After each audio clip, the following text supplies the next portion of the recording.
yo espero que sea un éxito y que tengamos firmas de autores en años sucesivos, porque creo que eso es muy importante, acercar al escritor con su público, con sus lectores, creo que es fundamental. Por eso quiero felicitarles por ese trabajo excepcional y por contribuir con todo ese esfuerzo a que la ciudad de Úbeda siga siendo capital cultural de la provincia de Jaén, y en este caso con una proyección, con un certamen a nivel nacional e internacional. Además, este año pues han tenido puentes, y yo creo que eso es muy importante resaltarlo, con Hispanoamérica, a través de la Agencia Española de Cooperación y Desarrollo, que es otro paso más para que este certamen vaya creciendo en proyección y que en un futuro puedan surgir proyectos muy bonitos con Latinoamérica, con los que nos unen lazos pues históricos, y sobre todo nos une la lengua, que yo creo que eso es muy importante.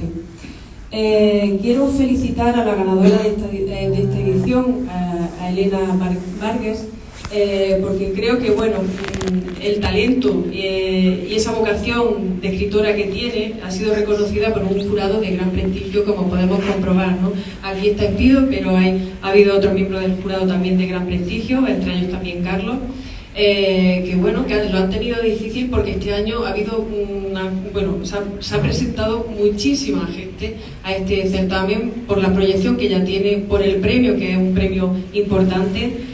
Y bueno, pues enhorabuena, Elena, porque creo que no era fácil, lo has conseguido, el hecho de que se te reconozca, y yo lo digo con mucho orgullo, en la ciudad de Úbeda, ¿no? que es donde nace este certamen y donde la cultura, bueno, pues nace del seno social.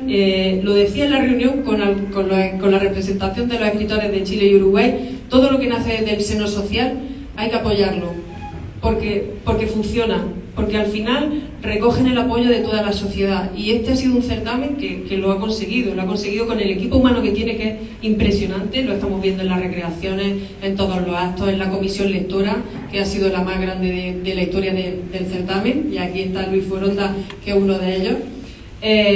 Y bueno, pues todo el trabajo que lleva también de proyección con los medios de comunicación que están presentes a lo largo del certamen. Creo que eso es fundamental también, que se le dé difusión a la cultura, y creo que las instituciones jugamos un papel importante. Y me he dejado para el final, que están aquí sentados algunos de ellos, a las instituciones que hacen posible también que este certamen se lleve a cabo. Hoy no está presente la Diputación Provincial, pero quiero también hacerles ese reconocimiento, porque apostaron también por el certamen desde el primer momento. Nuestra Universidad a Distancia, que aquí tiene a su directora, María Luisa Grande, a la Fundación Caja Rural, que está Luis Jesús, gerente de la Fundación, dos instituciones vitales en el desarrollo cultural de la ciudad de Úbeda, están presentes en la mayoría de la actividad cultural que tiene gran proyección, y yo creo que eso es muy importante. Creo que la responsabilidad tiene que ser compartida, instituciones públicas, las empresas privadas que están aquí también. He visto antes a Grupo Avanza, no sé si está Software del Sol, Gráficas La Paz y también Hotel Albarfáñez. Creo que es muy importante y digno de destacar que las empresas privadas, y además en los tiempos que corren, con esta pandemia, con esta crisis económica que hemos tenido, que estén apostando por la cultura, creo que es significativo. Y eso pasa en Úbeda, y no pasa en muchos sitios, y Luis Jesús y María Luisa lo saben que en la provincia de Jaén somos un caso especial, porque la sociedad civil, como digo, tiene una inquietud cultural importantísima, y por supuesto tienen el apoyo de sus instituciones y de su ayuntamiento, que eso faltaría más. Así que quiero felicitar nuevamente a la organización, porque creo que no solamente en el certamen, sino en otros eventos que organizáis a lo largo del año lo hacéis fenomenal. En el Festival Europeo de Cómic, en Cinefan Festival, con todo lo que tiene que ver con el cine, en este certamen. Así que yo muy agradecida como concejal de Cultura, me lo ponéis muy fácil. Es fácil presumir en la ciudad de Úbeda cuando tenemos gente así, que le pone el corazón a lo que hace, ¿no? Y creo que eso es vital y tenemos que estar apoyando. Gracias, Carlos, gracias por estar aquí, por apoyar nuestro premio. No fuiste el primero, pero espero que sea el definitivo. Espero que sí, y que podamos ir creciendo en este premio, que podamos reforzarlo económicamente también. Gracias, Espido, por prestigiar este premio con tu presencia, porque eres una de las grandes escritoras de nuestro país. Sí, aunque lo digo de corazón, y es importante tu presencia aquí, que hayas sido jurado y que estés presentando aquí también. Y nada más, no me quiero extender porque la protagonista esta noche es Elena y se le va a hacer entrega de ese premio, que espero que disfrute y que, bueno, dé pie a que siga escribiendo muchísimas novelas más. Muchas gracias.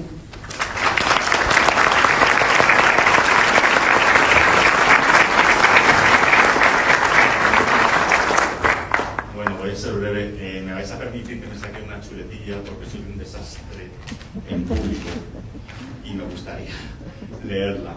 Para mí es un honor estar un año más en la ceremonia de entrega del premio de novela histórica Ciudad de Úbeda.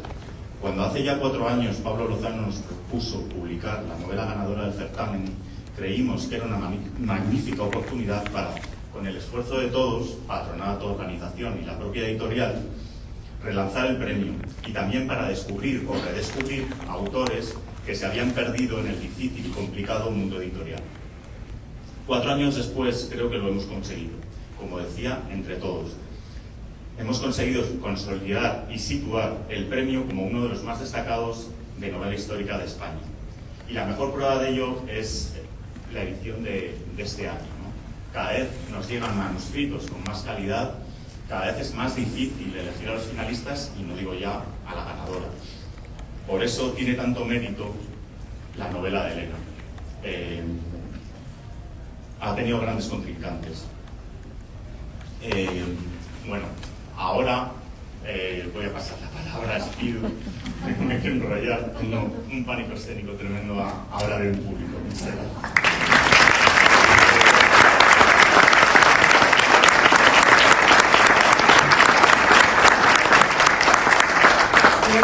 Los inventó Dios las chuletas. Bueno, muchas gracias. Buenas tardes. Es para mí un enorme motivo de orgullo el encontrarme en Úbeda, como en este caso hablando como representante del jurado. Hace exactamente un año me encontraba aquí mismo, precisamente con una labor de promoción del patrimonio de esta bellísima ciudad como de la de Baeza, y según salía del parador me atrapó por banda Pablo para sugerirme casi ordenarme si quería formar parte de este certamen. Y mi respuesta desde el primer momento fue sí. Lo que no esperaba era un año más tarde encontrarme frente a ustedes hoy, frente a tanta gente, en medio de una ciudad invadida literalmente por soldados de una y otra facción y por amantes de la historia que están convirtiendo este fin de semana en algo inolvidable. A mí me cabe la satisfacción de tomar el relevo de Almudena Arteaga, era la otra mujer que participó en el jurado hace ya varias ediciones, y me parece que desde la edición número 2 no había participado, y también la de entregarle el premio a una mujer que también desde más o menos en la misma época en la que Almudena no estaba de jurado, que un poco habían galardonado a una escritora. Por lo tanto, muchos motivos de satisfacción. Llegar al 10º aniversario, lo cual es complicado para cualquier premio, y más en esta última década que ha estado salpicada constantemente por motivos de crisis, de angustia, de ansiedades varias, y además con amenazas muy diversas para el mundo de la cultura y en particular de la literatura. Y por otro lado, nos encontramos también en un nuevo inicio. Al fin y al cabo, después de una década y de un número redondo, da la impresión de que muchas cosas comiencen. Estoy convencida de que eso será así para el año que viene, con novedades que a lo que parece no incluirán la editorial, que es el pánico escénico de Carlos, y a lo que parece tampoco incluirá ni el ánimo ni el entusiasmo de los patrocinadores, en los cuales ahora mismo en cultura, aparte de con el apoyo institucional, es muy complicado hacer nada. El hecho de que la concejala se encuentre aquí apoyando es igualmente relevante. Muchas gracias, porque sin la unión de todos poco podemos hacer, o nada se puede conseguir. La novela que ha resultado premiada, tienen aquí a Elena, la autora, y ella será quien hable, ha sido reflejada en el acta como una novela enormemente original, y puedo dar fe de ello. No solamente arranca en un año relativamente poco tratado en novela histórica española, 1810, no solamente además aborda un recorrido peculiar, también nos vamos a estar moviendo en torno a Santander, sino que también el hilo conductor femenino, Mercedes Velarde y sus hermanos, una de ellas además sordomuda, y con esto no les describo nada, será ella la que haga, como digo, la que cuente lo que realmente quiera contar en la novela. Bueno, pues una de sus hermanas sordomuda es alumna en el taller del maestro Goya. Pueden imaginarse que con esas 4 o 5 pinceladas lo que tenemos es no solamente una historia original, sino también muy originalmente contada y con una maestría técnica propia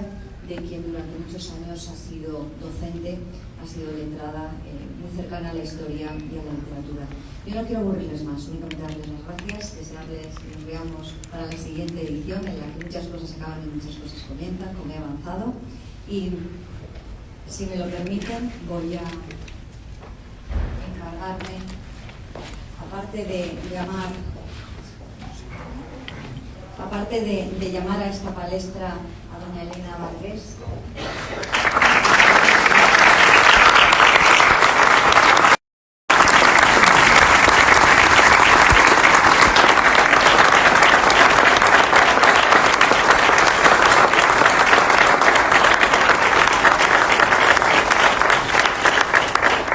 Si les parece, ahora te lo devuelvo, lo recojo únicamente para que estés un poco más cómoda. Si les parece, por lo tanto, le dejo la palabra a ella, que será la que nos tendrá que servir de guía, aunque sea una guía somera a través de esta novela y de este premio. Enhorabuena de nuevo en el nombre del jurado de Jesús, del propio Carlos, de todos, y disfrutan con muchísima madura. Muchas gracias.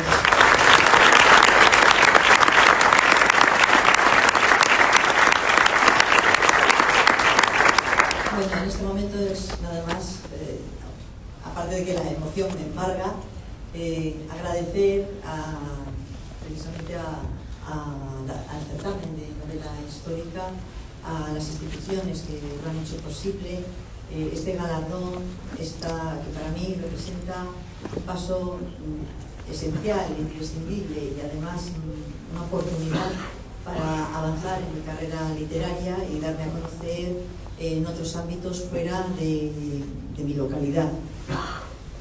Y bueno, también, por último, que aunque tendría que ser el principio, pero bueno, la familia, el apoyo de la familia, su arropamiento en todas estas circunstancias, me acompañan hoy también aquí. Son los que quizá más sufren mis ausencias en los momentos en que escribo, o bueno, me voy a documentar, o me ayudan, y bueno, me apoyan. Es que la familia es fundamental, si no, no podría haber llegado hasta aquí. Y muchas gracias a todos por vuestra asistencia, por vuestros ánimos, por las felicitaciones que me habéis dado durante estas horas, y bueno, yo creo que ya podríamos casi empezar a hablar sobre la novela, que me imagino que es lo que también ustedes estarán esperando. Sí. Bueno, vamos a hacer la foto de familia. Pedimos por favor a las instituciones, patrocinadores que forman parte de esta gran familia del certamen que se acerquen aquí. Y si les parece bien, junto con Espido, con Elena, con Carlos, vamos a hacernos todos una foto de familia. Bienvenidos.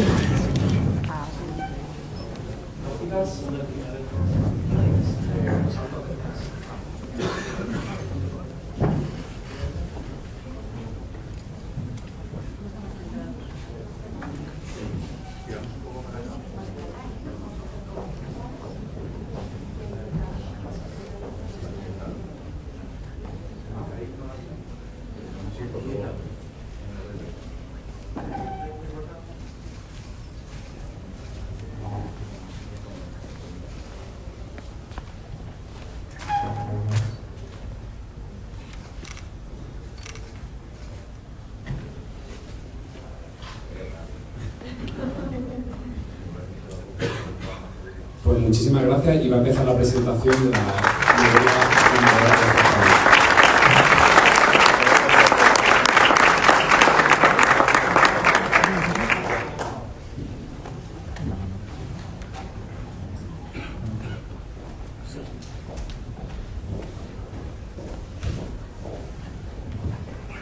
Bueno, buenas tardes a todos y lo primero, enhorabuena Elena por este premio Ciudad de Úbeda.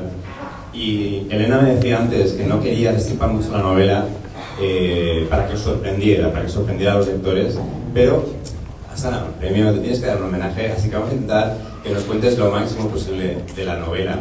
Y a mí me gustaría empezar por el principio, ¿no? Porque nos contaras cómo empezó, cómo se originó el encargo del maestro Goya. Bueno, yo quería escribir algo sobre la guerra de independencia de mi ciudad, en Santander, porque, bueno, todos conocemos los grandes hitos de la guerra de independencia, Bailén, Zaragoza, pero Santander es un sitio, me imagino que igual que si menciono Lugo o La Coruña, tampoco, bueno, La Coruña sí, pero no conocían también qué es lo que pasó allí durante la guerra de independencia. Y me puse a investigar. Tuve muy claro enseguida que tenía que ser 1810 porque había justamente en ese momento en Santander un personaje maquiavélico que era el general de brigada Marcellene. Es un personaje histórico, no, este no es inventado. Pero bueno, me daba pie a que sea ese el año elegido. Y luego dije, bueno, vamos a ver, ya tengo el escenario, tengo el momento histórico, necesito la trama.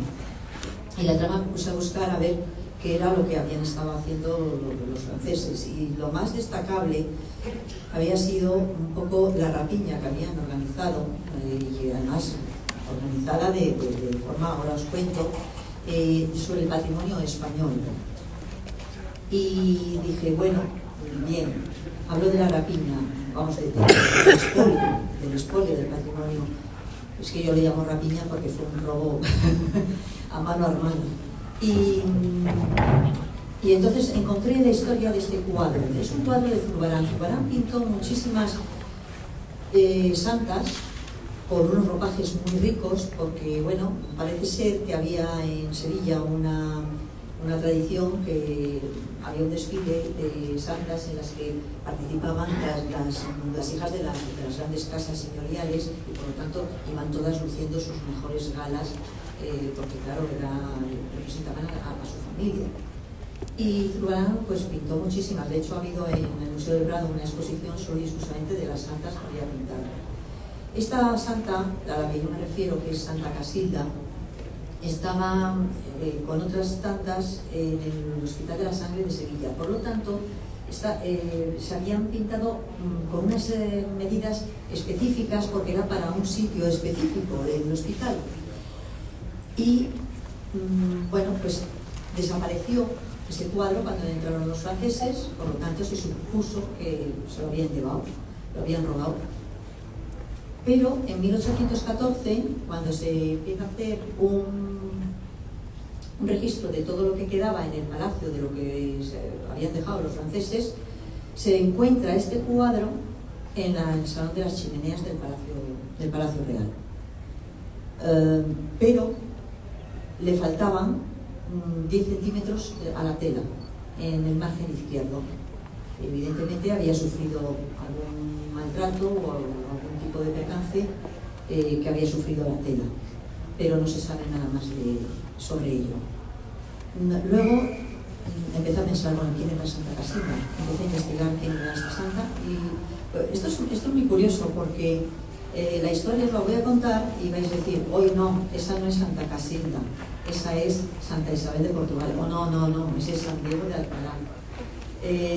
Es la famosa, Santa Casilda era una hija de un emir y se convirtió al catolicismo y entonces se dedicaba a alimentar a los prisioneros cristianos que había. Uno de los sirvientes se lo chivó al padre y entonces la interceptó el paso en un momento dado que llevaba el alimento a los prisioneros y entonces le dice, ¿qué llevas ahí? Lo llevaba en un mandil y dice, rosas, mi señor, y entonces se les enseña y fue el milagro que se convirtió en las rosas. Como veréis, este milagro parece ser que ha sido muy popular y me ha atribuido a diferentes santos. Pero bueno, no fue eso lo que más me atrajo, sino que esta santa hubo un momento en el que se enfermó y bueno, había en aquel momento, en la época de la Reconquista, pues mucho trasiego entre los árabes y los cristianos y los musulmanes, vamos.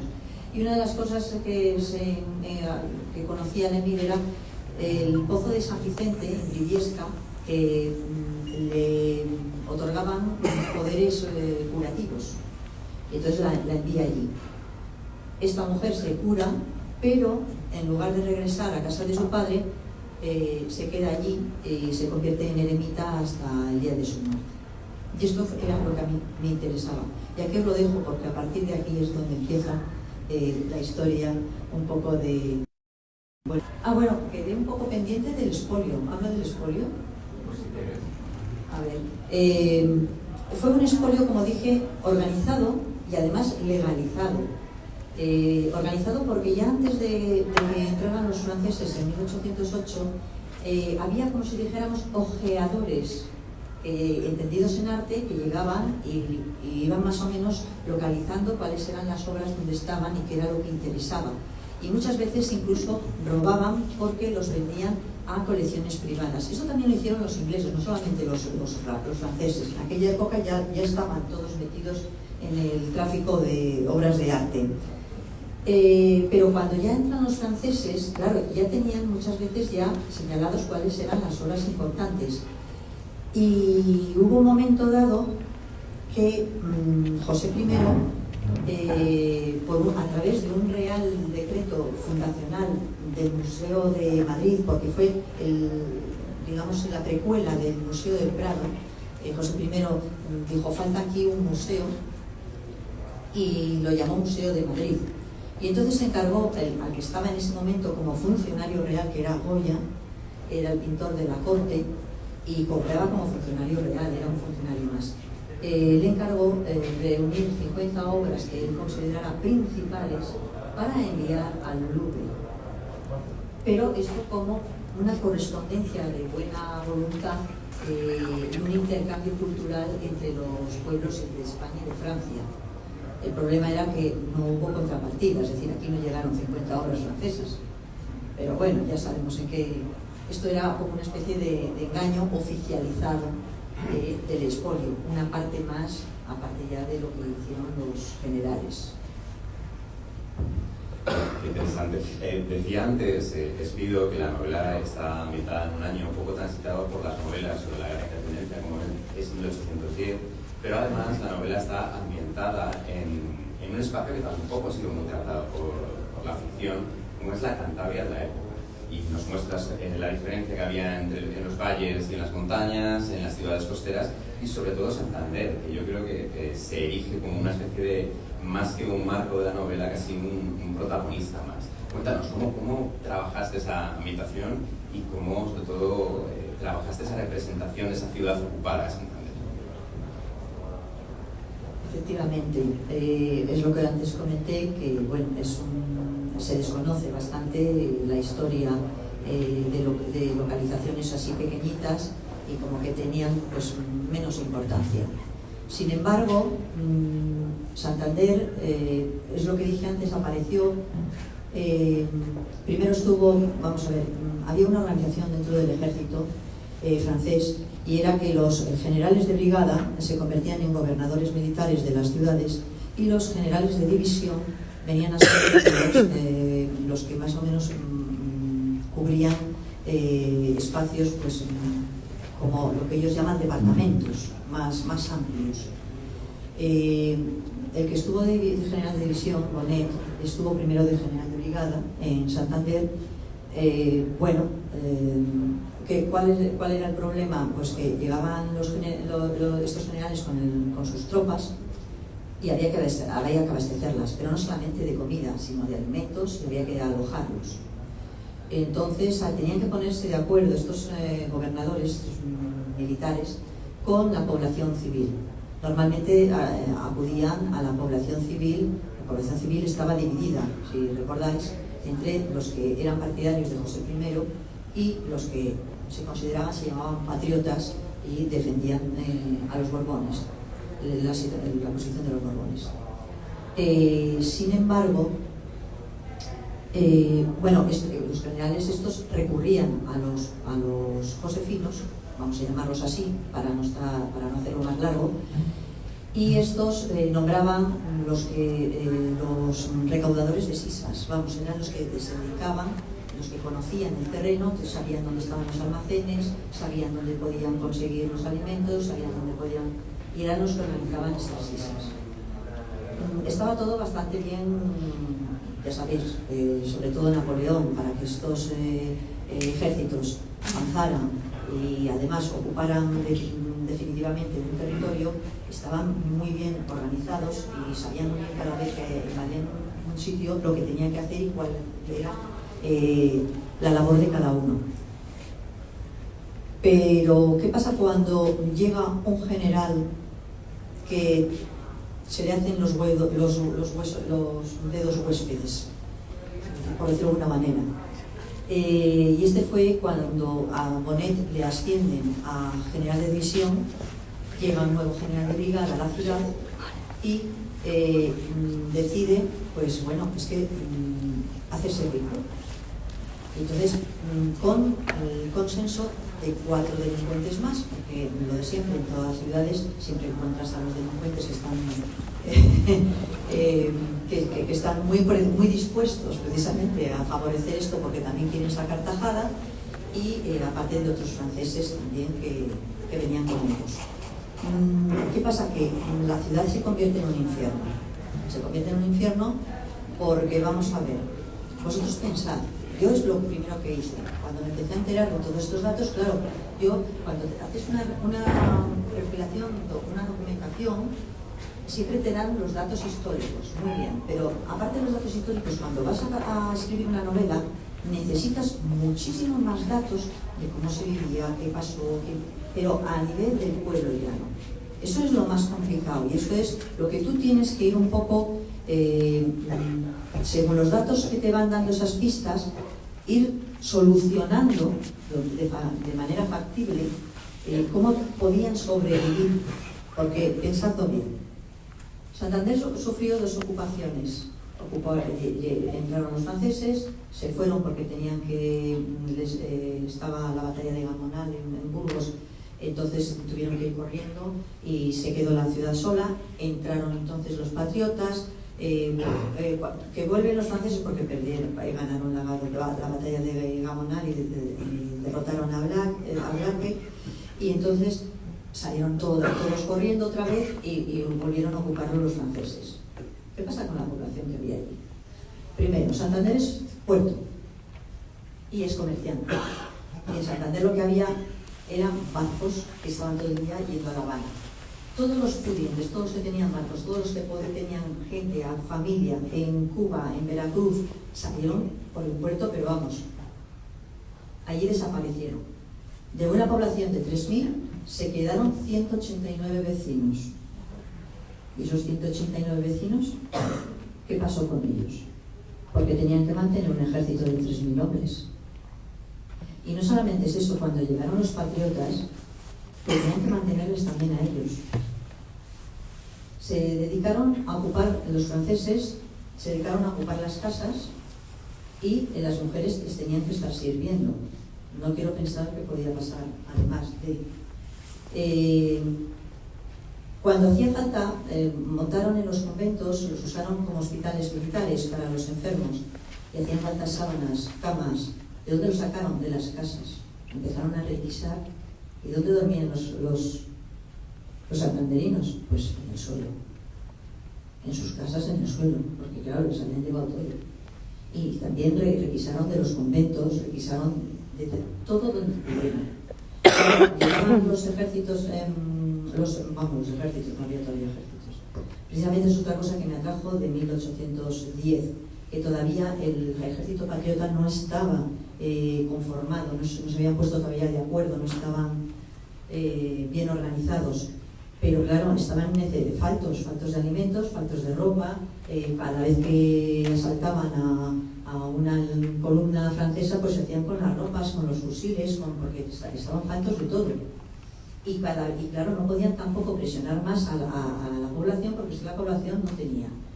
Claro, llegó Barthélemy y entonces habló, bueno, vamos a ver, aparte de las islas y las requisas de comida y cosas, digamos, sólidas, tenéis que pagar una exacción de tantos miles de reales para que no os quememos la ciudad. Claro, ¿de dónde salía todo eso? Pues echaron mano a custodias, se sacó el dinero de donde se pudo para que no quemasen la ciudad. La población, evidentemente, dices, ¿cómo sobrevivió?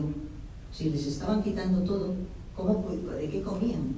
Pues es un puerto y yo me imagino que bajarían todos con su palito y su caña a pescar el pez como pudieran para poder comer. Eso por un lado. Y luego por otro lado, yo también pensé, digo, bueno, me imagino que muchos esconderían huertas, esconderían lo que fuera, enterrarían, porque cuando te pasan estas cosas empiezas a enterrar, y bueno, evidentemente los comercios se paran porque no hay nada que comerciar, empiezan los trueques entre las familias. Yo empecé un poco a imaginarme cómo sería la vida de estas personas, vamos, la vida, el infierno, porque es que aquello tenía que ser, y luego además con las amenazas que había, si no colaborabas o no, pues de horca o de lo que fuera. Se levantó una horca en una calle que se llama Becedo, en Santander se levantó una horca. No se cortaron un pelo. Y bueno, esto es más o menos porque el escenario que me encontré en Santander. ¿De dónde tiré la novela? Bueno, pues tiré un poco también qué pasaba en la provincia. Santander son todo valles, bueno, Santander, Asturias, País Vasco, son todo valles marcados por los ríos. De un valle a otro es complicado pasar, tienes casi que ir hasta un punto de unión y de ahí te vuelves a meter a otro valle. No sé si habéis viajado por allí y lo conocéis, pero que está complicado pasar de un valle a otro. Si te vas a Potes no puedes pasarte al Saja así de cualquier manera. Entonces esto dio lugar pues a un nuevo Pelayo. Potes, Liébana, hoy día lo conocéis y entráis pues, por el desfiladero de la Ermida. Pero es que en aquella época el desfiladero de la Ermida existía pero no existía. Quiero decir, existía el paso del río, pero no había camino. El camino por el que hoy día llegáis a Potes, ese camino está ganado al río y está construido dentro del cauce del río, y está la carretera por la que pasáis. Por eso es tan estrecha y está tan pegada a la roca. No sé si lo conocéis, pero eso no existía, era solamente el río. Se entraba por otro lado, mucho más angosto y más complicado, que es por Linares. Había que conocer el paso y llegabas a Potes, bueno, y a todos los valles, Fuente de Todo Espinama, toda esa zona que os sonará.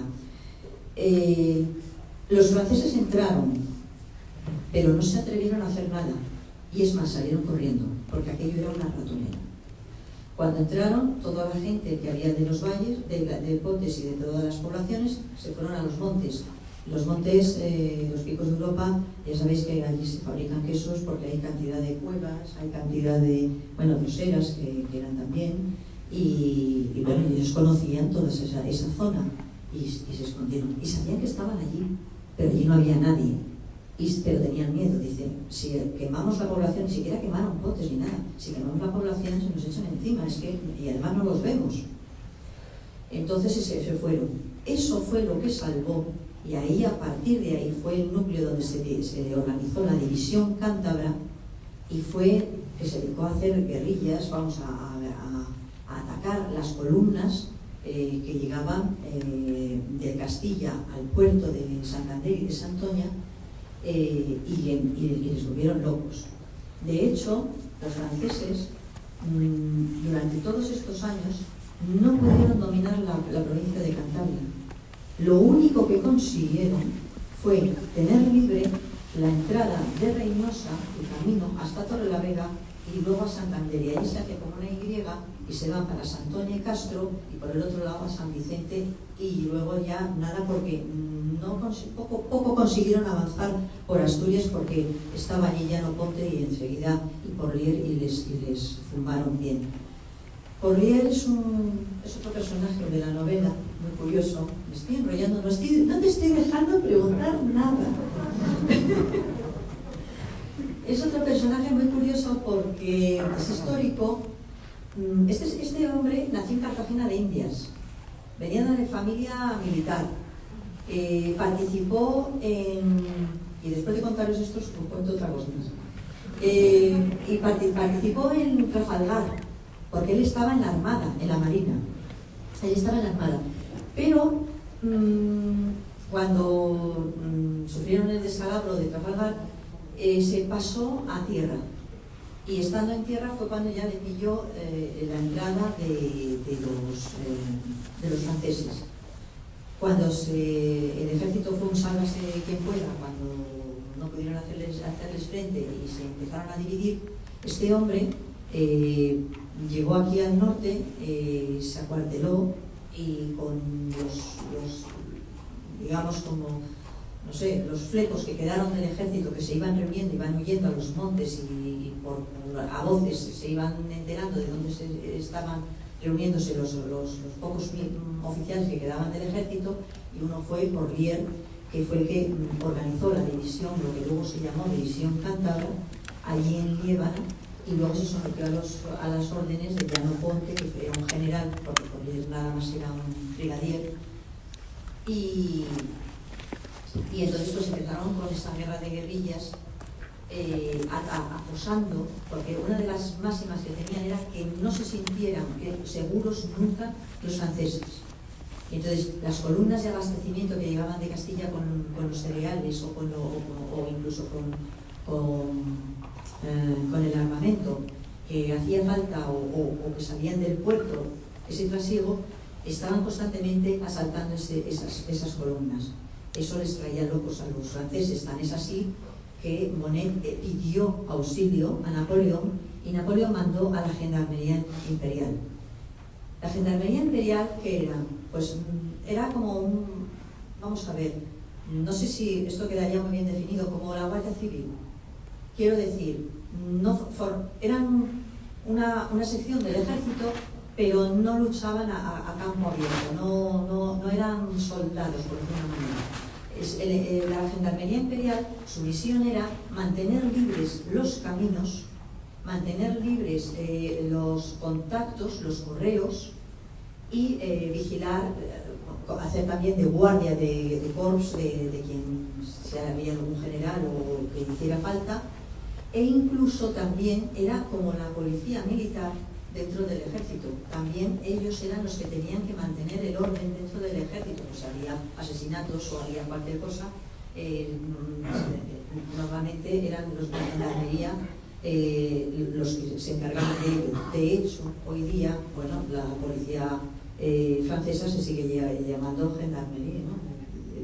Y viene un poco de ahí, la creó Napoleón, y Napoleón tenía también su guardia de corps, que era la gendarmería imperial, pero era una específica y muy especial, muy seleccionados y muy... era la pera. Y aquí es donde uno de mis personajes aparece, que pertenecía a esta gendarmería imperial. Y bueno, y por libros a cabo, esto no sale en la novela, pero es que me pareció, como a mí me chocó muchísimo y me impresionó, me parece que tengo que contarlo, porque yo cuando acabo la novela, pues ahí termina el asunto, no hablo más de Porlier.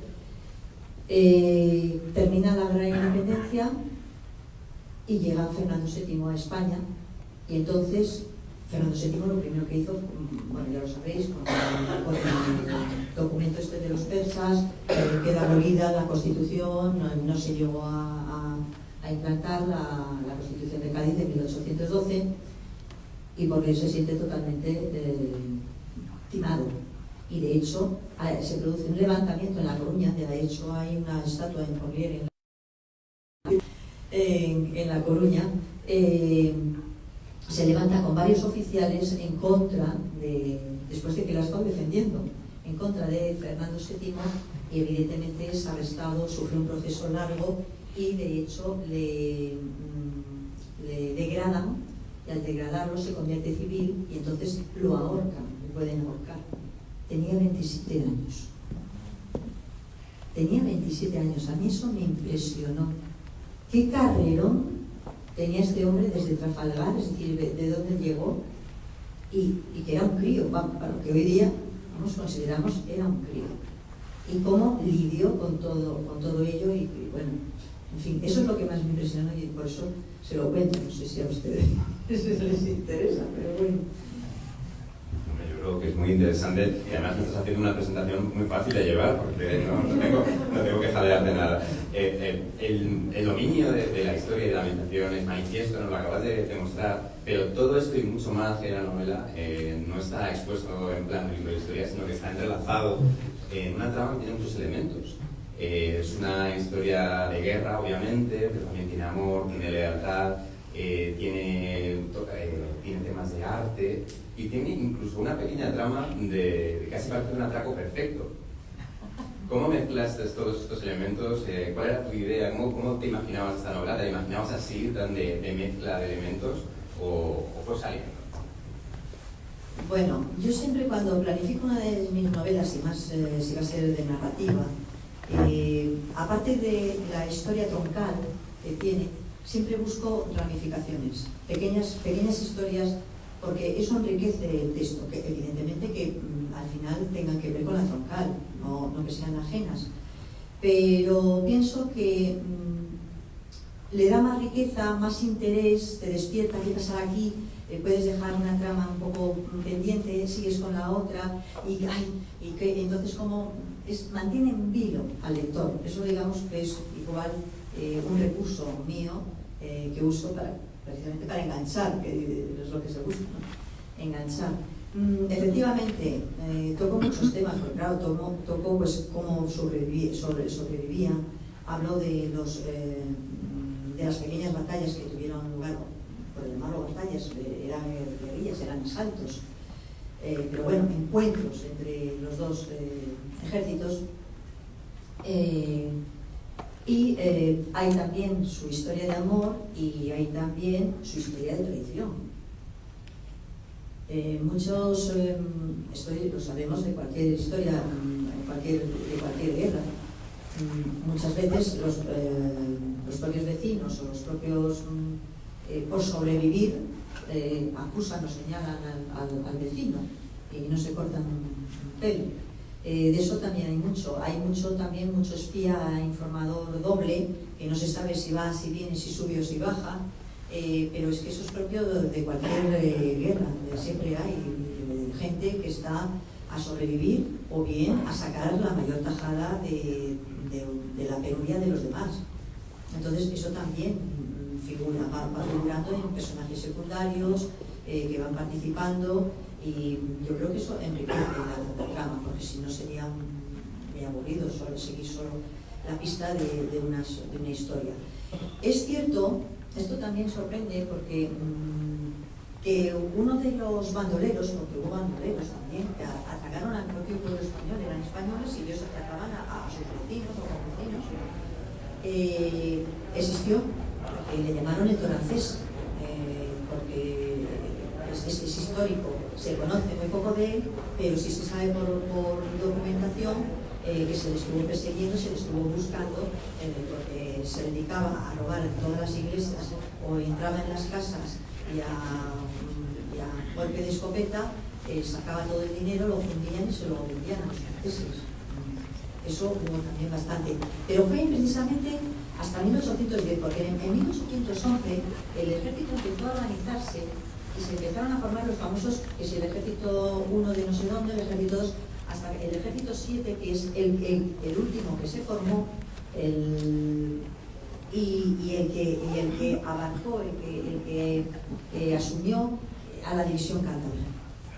Por eso es el que más importancia le dio, el último ejército, el séptimo, por esta circunstancia. Sí. Elena, yo creo que nos quedan unos minutitos. Yo creo que sería el momento para que la gente del público que tenga una pregunta para ti, pues se lance y te pregunte. Bueno, te sigo preguntando yo. Antes comentabas para esta novela, no más allá de los datos de la historia, necesitabas llegar a un nivel mayor de detalle. Hay un detalle de la novela que a mí me ha hecho gracia porque leía en tu biografía que eras una friki de la vestimenta de época, de todos estos temas de época, y es un puñal que sale en la novela que lleva uno de los protagonistas. Y a mí me gustaría que nos contaras un poco y contaras cómo llegaste a esa curiosa. Bueno, llegué a esta curiosa alarma pues por YouTube. YouTube, esa fuente documental. Hay una serie de... Esto, ahora que estáis vosotros con tanta recreación, por si os interesa, yo creo que lo debéis de conocer. Se llama Antiguo Acero Español. Es un hombre que es un especialista en armas de cualquier época, sean puñales, sean cuchillos, sean escopetas, sean pistolas, de todo. Hay, no sé si son 10, 12 documentales, tiene cada uno dedicado a un arma diferente, y el mío fue el segundo, que habla de la misteriosa muesca española, que la llamaban en los tercios de Flandes y todo esto, y era un cuchillo, y él empieza a hablar en ese vídeo de habían periodos en los que la población civil no podía ir armada, en las guerras carlistas, hubo varios, y aparte en esta también, de la guerra de independencia, la población no podía ir armada, sino te ahorcaban siempre las armas. Y entonces, claro, mis protagonistas estaban indefensas, y me dio la idea este hombre, con este documental, digo, voy a hacer esto. ¿Qué era? Era un cuchillo de cocina. Un cuchillo de cocina romo. Claro, no podía ser puntiagudo, porque entonces era un arma. Era un cuchillo de cocina romo, tú lo ves, te lo enseñan en el vídeo, perfecto, te lo crees, muy bien, y de pronto ves que hace un clic clic y se sale la hoja, pero resulta que la hoja del cuchillo romo es una vaina, y lo que tiene dentro es un puñal afiladísimo. Y tiene entonces una muesca, el cuchillo, que resulta que, lo dice, que muchas navajas y muchos tienen esa muesca y no saben de qué es esa muesca, y es porque hacían clic clic para que no se moviera la vaina, ese cuchillo romo de cocina, y quedase fijo, y luego le pudieras desprender y saliera y tenías el puñal. Me pareció, vamos, impresionante, claro, evidentemente, sale la novela. Eso sí. Y luego otra cosa. Aunque estoy hablando mucho de historia, mis novelas son de aventuras. Son muy ágiles de leer, es lo que siempre pretendo. Y entonces sí que os remito, si queréis saber más, por ejemplo, de Corbier, cuento toda la historia esta, toda la vida, en mi página web. En la web es solamente y exclusivamente tenéis cada novela mía, y en esas novelas pone personajes históricos. Entonces desarrollo toda la biografía de esos personajes, cuáles son los históricos. Os podéis llevar incluso sorpresas, porque a lo mejor vosotros tenéis a un personaje y dice, pues mira, y de pronto descubrís en mi web, pero si existió de verdad, no es un inventado. Te hablo sobre los escenarios, fotos de dónde se quedaron, de cuál era el palacio donde se quedó el general, en fin, eso, trasfondo histórico, bibliografía, también tenéis. Pero eso, para que quieras saber más, la web. La novela es toda una trama rápida, ágil, de aventuras, os lo vais a pasar bastante divertido. Eso seguro. Bueno, pediros, daros las gracias por vuestra atención esta tarde, y recordaros que ahora va a estar Elena en la Feria del Libro firmando, por si os queréis acercar a que os dedique el libro y a seguir y a preguntarle, ya que hoy habéis estado un poco activos. Bueno, tenemos una pregunta, venga. Elena, sí. Que, bueno, es la relación de Napoleón con Cantabria. Ya sabes, yo veraneo en Santoña. Sí. Santoña, para los que no conocen la geografía, es como un imperio de Gibraltar enorme, ¿vale? Es una isla, y fue el último punto de Cantabria que abandonó Napoleón. Y ahí me han contado, o sea, se recrea en Santoña las circunstancias, y parece que se negó a entregárselo a los ingleses, porque temía que se convirtiera realmente en un... Sí, mira, Santoña fue una obsesión de Napoleón. Yo la verdad es que en la novela sale un pequeño asalto de Corbier a Santoña, pero es siempre lo de siempre, sustos. Quieren dar sustos constantemente a los franceses, tenerles en vilo y hacerles saber que no les dominan. Entonces, No le dedico mucho tiempo a Santoña, pero sufrió varios asaltos y fue una obsesión de Napoleón, porque no quería que los ingleses tomasen ese puerto. Y mira tú por dónde los ingleses se situaron, en La Coruña, se situaron en Gijón, en fin. Pero bueno, se le metió a él. Y fue tan su obsesión que cuando estaban retirándose todos los ejércitos de Napoleón, bueno, se fueron corriendo por Vitoria y cruzaron y se olvidaron de Santoña. Salieron de Santander y dieron órdenes a los de Santoña: no, vosotros continuar ahí, porque claro, no vaya a ser que entre los ingleses por aquí nos cojan por retaguardia. Entonces pues allí se quedaron, fueron como los últimos de Filipinas, igual ahí olvidados. Claro, evidentemente tuvieron que sacarlos por mar, porque cuando ya quisieron ir a por ellos, por tierra imposible, no podían pasar, porque ya no había nadie que les protegiera y estaba ya totalmente tomada por los patriotas, por el ejército español, vamos, el patriota, todo España. Y solamente quedaba ese reducto ahí. No sé si te he contestado. Quería que contaras un poquito de eso. Sí. Bueno, pues lo dicho, va a estar Elena firmando en la Feria del Libro. Y yo quería por último que despidamos con un cariñosísimo aplauso a la ganadora de...